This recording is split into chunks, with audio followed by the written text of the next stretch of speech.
Welcome to Program Your Remote. Today I'm going to do a quick video and show you where the spare tire is located in a Ford Explorer. This is a 2014 model here, but it will be the same on several different years. So the spare tire is going to be located in the back. We need to open the back hatch.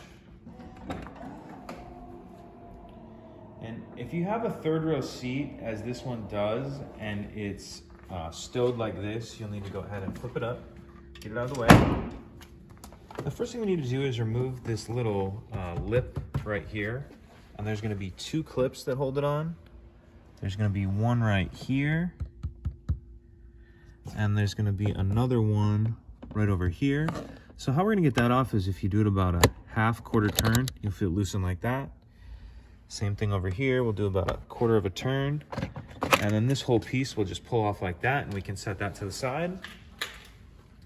Then we need to pull this cover up right here. Just pull that and pick it up. And set that to the side as well.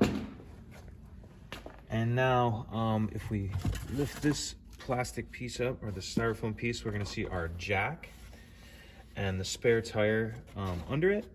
And this has just a retaining nut on it that you'll loosen up all the way, loosen that off, and then you'll be able to pull everything out that you need. So pretty simple. If you have any questions, please let me know. If you could take a second to like and subscribe, it helps us out and I'd appreciate it. Thank you.